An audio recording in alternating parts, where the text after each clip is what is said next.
Kepercayaan merupakan pondasi utama dari setiap hubungan, baik itu persahabatan, romansa, atau ikatan keluarga. Dalam video ini, kita akan membahas 10 karakteristik oleh filsafat Stoik yang sebaiknya menjadi perhatian saat mempertimbangkan kepercayaan. Pertama-tama, sangat penting untuk mengamati dan mengevaluasi individu untuk karakteristik ini. Untungnya, ini adalah proses yang mudah, cukup menganalisis kata-kata dan tindakan mereka untuk memahami sifat sejati mereka. Sekarang, mari kita bahas setiap tipe individu ini dan memahami mengapa percaya kepada mereka adalah hal yang tidak disarankan. Dan selalu jadi versi terbaik dari diri Anda. Tipe pertama, orang yang narsistis. Saat berurusan dengan orang narsistis, Stoik mengingatkan kita untuk tidak membiarkan perilaku mereka mengganggu kedamaian batin kita. Menjaga ketidakpedulian terhadap tindakan mereka yang egosentris melindungi ketenangan jiwa kita di tengah kesombongan mereka. Pikirkan ini, jika seseorang mempunyai kebiasaan berbicara tentang diri mereka sendiri dan jarang mempertimbangkan orang lain, maka kemungkinan besar mereka tidak dapat diandalkan. Fokus utama mereka adalah pada diri mereka sendiri, selalu memprioritaskan kebutuhan mereka sendiri tanpa memperhatikan orang lain. Mempercayai orang narsistis adalah usaha yang berisiko, mereka meninggikan citra diri mereka di atas segalanya, seringkali dengan mengorbankan orang lain. Kebutuhan kompulsif mereka akan pengagungan diri bisa membuat mereka mengambil tindakan ekstrim untuk mempertahankan penilaian yang diinginkan. Mereka adalah tipe orang yang dengan mudah menyalahkan orang lain atas kesalahan mereka sendiri. Oleh karena itu, berhati-hatilah dengan mereka yang secara berlebihan mempromosikan diri dan memprioritaskan pendapat mereka tanpa mendengarkan. Tipe kedua adalah tukang gosip. Stoik juga memandu kita dalam menangani tukang gosip dan kata-kata yang menyakitkan. Ini menekankan pentingnya untuk tidak memberikan bobot yang berlebihan pada pendapat orang lain tentang kita.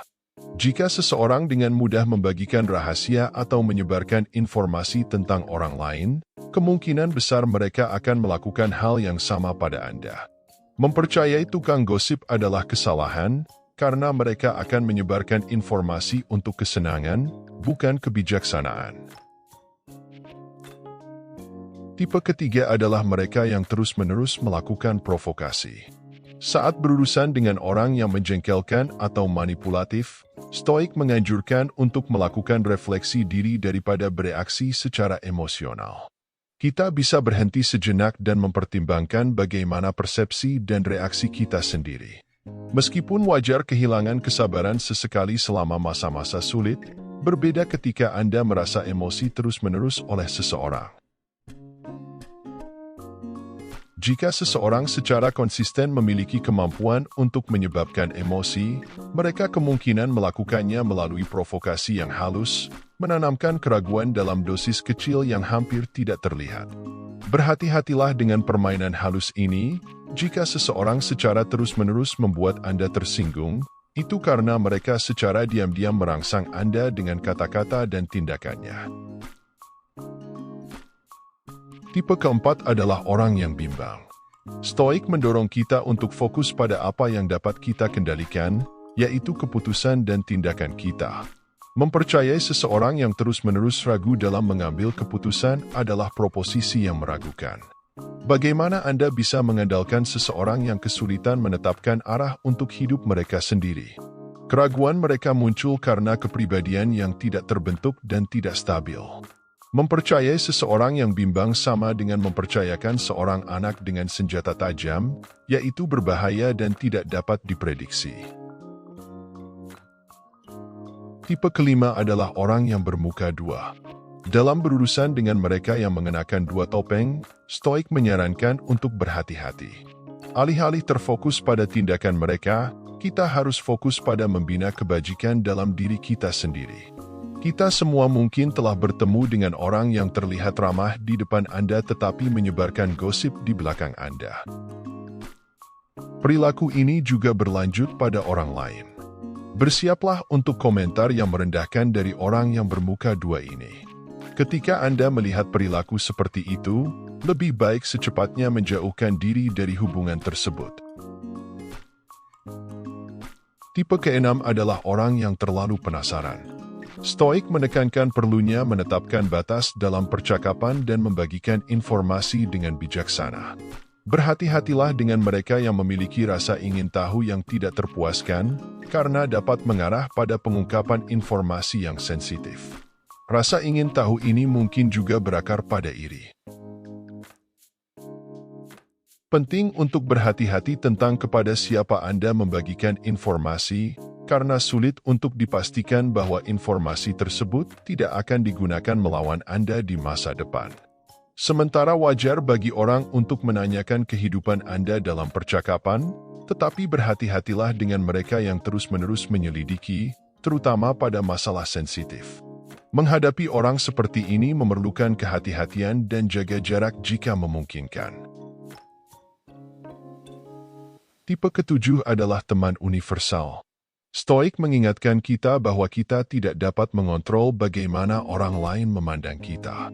Aji-aji mengkari persetujuan universal, pentingnya menekankan keaslian. Kita semua mungkin pernah bertemu dengan individu yang tampak ramah kepada semua orang, selalu bersemangat untuk menyenangkan dan berteman dengan semua orang. Meskipun tidak ada yang salah dengan sifat-sifat tersebut, penting untuk tidak langsung mempercayai mereka. Seringkali, individu seperti ini mencari popularitas dan bertujuan menjadi pusat perhatian. Bagi mereka, Anda hanyalah salah satu di antara banyak orang dan dapat dengan mudah tergantikan. Berhati-hatilah dengan kepribadian yang mencari popularitas ekstrovert ini, karena mereka cenderung dapat berganti haluan dengan cepat. Tipe ke-8 adalah sang kritikus.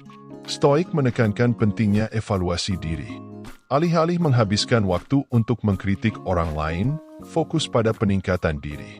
Orang yang mempunyai kebiasaan mengkritik orang lain, seringkali menggunakan gosip atau rumor, kemungkinan besar memiliki karakter yang meragukan. Mereka yang menghabiskan waktu untuk merendahkan orang lain kemungkinan tidak akan menjadi orang yang produktif dan bertanggung jawab. Berhati-hatilah dengan kritikus tersebut, karena kesiapan mereka untuk menjelekkan orang lain menunjukkan kurangnya kebajikan. Tipe ke-9 adalah orang yang suka terlibat konflik.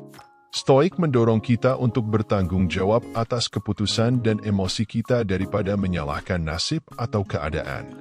Berhati-hatilah terhadap orang yang sering terlibat dalam konflik dan drama, terus-menerus mengatakan dirinya sial. Mereka menggambarkan hidupnya sebagai serangkaian hukuman, kesulitan yang tak berujung. Berhati-hatilah terhadap orang seperti itu, karena kecenderungan mereka untuk menarik masalah bukanlah kebetulan semata. Ini bukanlah alam semesta selalu melawan mereka, tetapi merupakan sabotase diri mereka sendiri. Mereka kemungkinan membuat keputusan buruk, gagal belajar dari kesalahan, dan kesulitan mengelola emosi mereka. Hindari tipe ini, karena memberikan simpati pada kesusahan mereka dengan cepat dapat melibatkan Anda dalam masalah mereka. Dan yang terakhir, tipe ke-10 adalah mereka yang pura-pura mendengarkan. Dalam situasi di mana orang berpura-pura mendengarkan, Stoik menyarankan untuk bersikap tegas dan, jika perlu, menjauhkan diri dari percakapan yang tidak produktif. Kita semua pernah bertemu dengan orang yang ketika Anda berbagi ide atau berbicara, mereka merespons dengan iya atau saya mengerti tanpa perasaan. Ini tidak hanya menjengkelkan tetapi juga tidak menghargai. Paling tidak, sebuah percakapan membutuhkan perhatian yang tulus. Jika Anda melihat seseorang tidak benar-benar mendengarkan, atau mereka terpaku pada ponsel mereka atau hanya pura-pura tertarik, lebih baik berhenti berbicara.